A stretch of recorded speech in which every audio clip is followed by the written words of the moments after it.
Ladies and gentlemen, welcome back to the channel and welcome to the full launch of Modern Warfare 3. Though technically it's not the full launch, people are kind of glitching to get into the game. Let me explain how that happened really quickly. So it turns out if you play on Xbox or PlayStation, if you set your local network to say that you're from New Zealand, you can sometimes get into Call of Duty early. Then after that, there's a glitch where if you're playing on PC, for example, and your friend was able to set themselves to New Zealand and get inside the game, well, all you have to do is join their session, jump into the firing range, then have your friend to kick you out from the firing range, and then you're able to play the game. You're in, you're good, you're ready to go. Right now, the servers as a result are a complete and utter mess. It might be because of the whole New Zealand thing, but there is packet burst galore. The game is very choppy. Hit detection and hit registration are all over the place. But regardless of all that, I want to talk about Modern Warfare 3 here today because, again, we didn't expect to be able to get the game and play the game until later on tonight, but instead, I've been playing the game for like 6 hours now.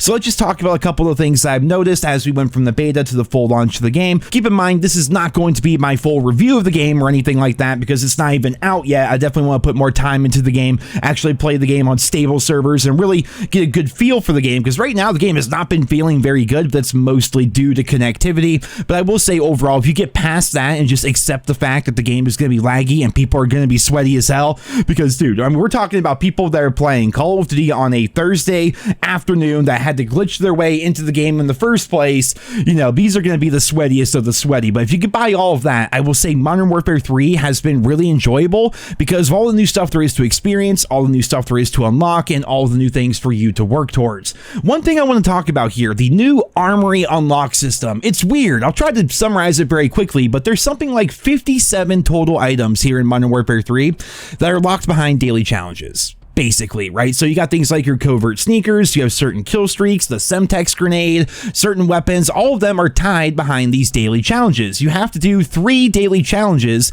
to unlock one of these items that you set for yourself. You choose which item you want to go for first, and then you have to complete 3 daily challenges to unlock that item.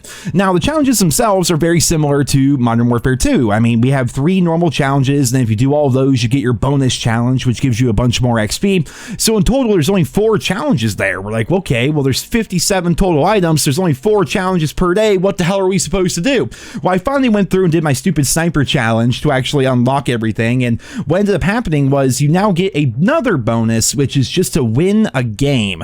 And it appears that after you do your normal bonus challenges for the day, every win after that is going to count as another daily challenge. So 3 wins will unlock you another item. 3 more wins will unlock you another item.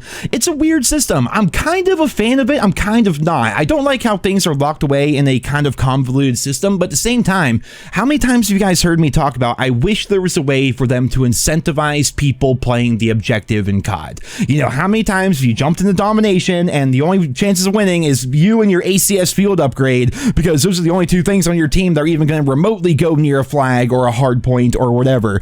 You know, how many times your teammates just run past the objective, they just don't care, you know.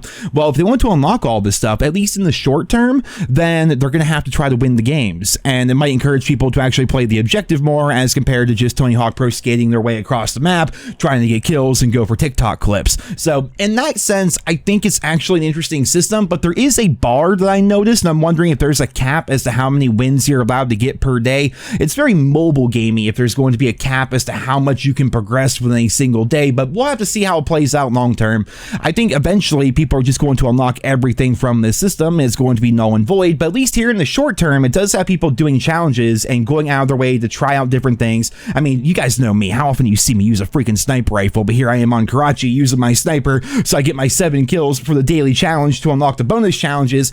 It does get you out of your normal play style. It gets you out of your comfort zone. It also has you wanting to go for wins if you want to hurry up and unlock everything. So I kind of like the system. I do. And another system I really like is Carry Forward, which it works really well. I mean, the menus here are super laggy. That's probably my PC, to be honest. I could definitely use a PC upgrade, but the menus are super laggy, but it's probably because Modern Warfare 3 is sort of a new application, so it takes a little bit to load in everything. Like certain times, like when I load into Subbase, for example, the first time I played on the map Subbase, the textures were like all really terrible, and then after like 15 seconds, they all went back to HD and they started to look good again. So I'm wondering if the same thing is happening in the menus of Modern Warfare 3. Like I have to go over and look at every individual camo, look at every operator scan just so it loads up and it gets saved to my cache or some shit. I don't know how technology works, but yeah, the carry forward system works very well. All your operators are there, all your guns are there, even your challenges. I wanted to check this out. So the ISO 9mm submachine gun that came out in Modern Warfare 2,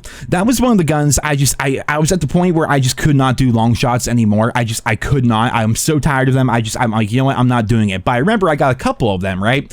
And then when you check it out here in the menu, it still shows my 2 long shots that I got back during Modern Warfare 2. And if I wanted to complete those challenges here in Modern Warfare 3, I can go about doing that. I think that's pretty cool. They actually kept even your progress on your challenges going from game to game. And speaking of doing things like long shots, I did go ahead and get gold on the Striker, which is a submachine gun that was nerfed going from the beta to the full game that we have here.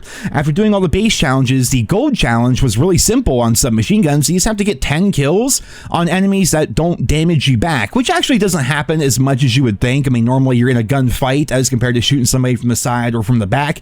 But yeah, 10 of those, that's like nothing. It was like so simple compared to going for like kill streaks or doing anything else. I think the next challenge is actually going for kill streaks. But regardless, the challenge system here in Modern Warfare 3 is so much better than what we had back during Modern Warfare 2, and it's making the camo grind something I actually want to do, something I actually want to go for. Obviously, if we had like a Rust 24/7 playlist or something like that, it would be a lot faster and a lot easier. But at the same time, like, do you really just want to like grind Rust over and over and over? It's monotonous. I've done it so much over the years where I grind Nuketown, I grind Shipment. I don't know. I'm probably just gonna give in eventually, and when they do add the Rust playlist, I'll probably play a bunch of it with double weapon XP activated. But it is nice right now, leveling up the guns, you know, trying out the different ones here, going back to this. I don't even know the name of the gun right now. This burst fire rifle that's exclusive to Modern Warfare 3. I think this blueprint is what you get from completing the campaign. Freaking nice, man. It's a really fun gun, especially on bigger maps like Afghan. And I will say, to kind of round out the first little video here of the Modern Warfare 3 life cycle, the maps are fun. They're freaking beautiful as well. Like, if you've seen Wasteland, or if you've seen how they changed up Rundown, it's like, holy hell, these maps look incredible. I will say, though, they still play pretty slow for 6v6, and I really wish we had like a 10v10, a 12v12 playlist, because even back in the OG Modern Warfare 2, back in 2009, 2010, I enjoyed playing Ground War, you know, 9v9. That made certain maps like Derail, certain maps like Rundown, Wasteland, these are maps that definitely benefit from having more players on the map as compared to only playing in 6v6, and they did say that post-launch we're going to be getting more of that, so we're gonna have to wait and see. I don't know, certain maps definitely play pretty slow, but it has been fun re-experiencing these maps, noticing these little subtle changes. I will be doing a video here in the very near future where I go through all the different changes on the maps and do side-by-side comparisons between, you know, the original sub-base versus new sub-base, the original Karachi versus new Karachi, like all those things, right? Terminal, for example, has changed up a little bit. There's definitely some subtle changes there, but man, the maps have been really fun and really enjoyable to play on. And again, right now we're in the honeymoon phase. Everything is rainbows and sunshine, which is why when it comes to my full review, I'm waiting for the actual game to launch so I can play on servers that are like near me and the game is not just a complete laggy mess, because I do think there is a lot under the hood here. I think there's a lot of potential with Modern Warfare 3, and I'm excited to see where that's all going to take us as everyone gets their hands on the game over the course of the coming days. So, ladies and gentlemen, that is it for this quick little video here today. I hope you enjoyed it. Leave your thoughts and feedback on Modern Warfare 3. What are your very early initial impressions of the game, even though it's not out yet? Let me know about that. Be sure to subscribe if you're new around here, and I hope you guys all have a wonderful day.